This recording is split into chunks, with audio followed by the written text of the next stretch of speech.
Chad Groening. The White House continuing to refuse to answer questions about Hunter Biden.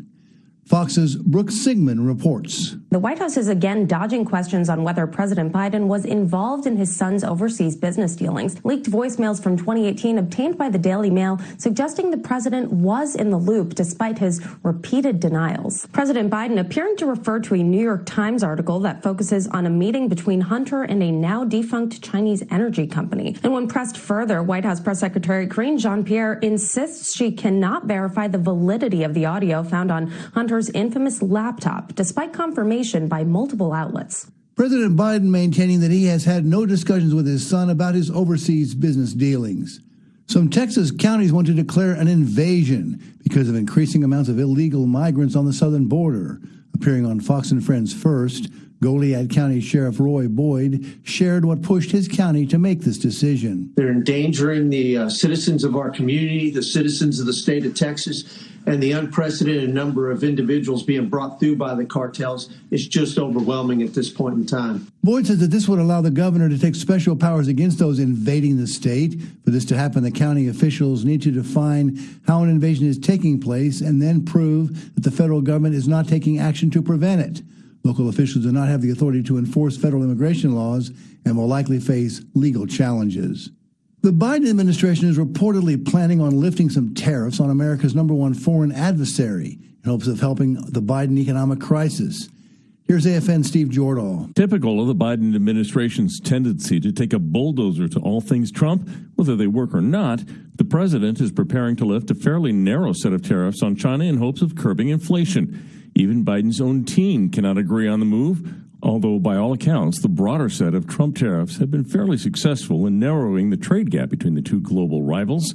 Arkansas Senator Tom Cotton, speaking on Fox and Friends Tuesday, says it's unlikely to have any positive effect on the cost of living. This is just another example of Joe Biden blaming inflation on anyone but himself. We've had these tariffs in place for 3 or even 4 years, and we didn't have inflation. In 2019, President Trump imposed a 10% tariff on about $370 billion of Chinese goods.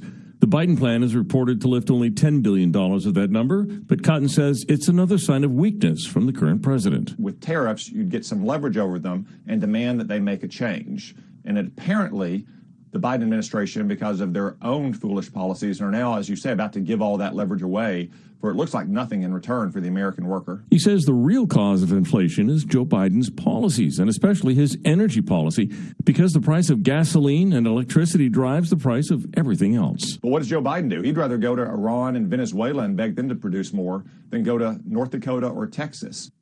I'm Steve Jordahl. Pennsylvania lawmakers are attempting to punish medical schools harvesting aborted baby body parts.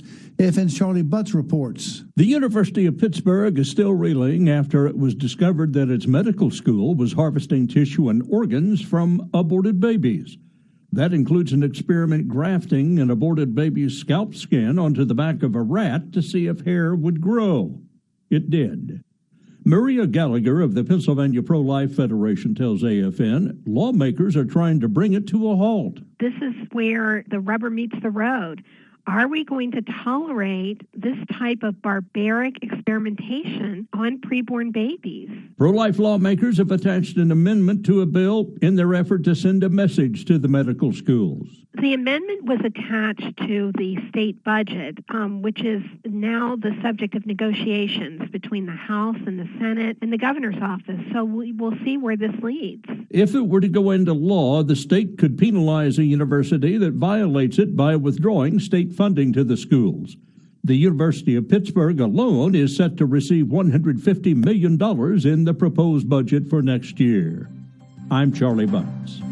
And that is American Family News on the Hour. I'm Chad Groening.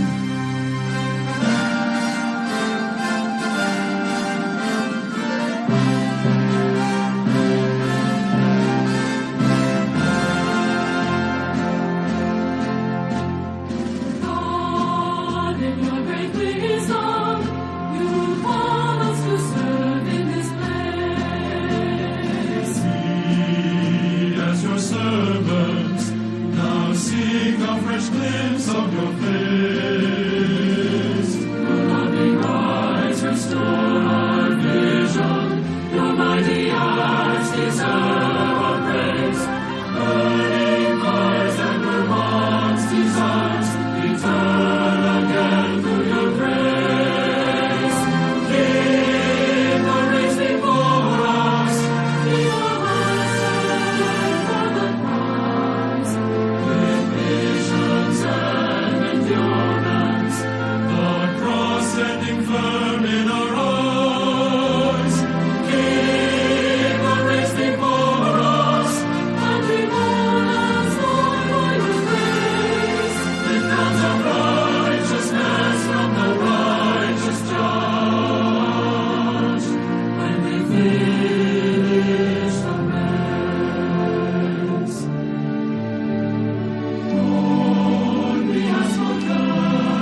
When we feel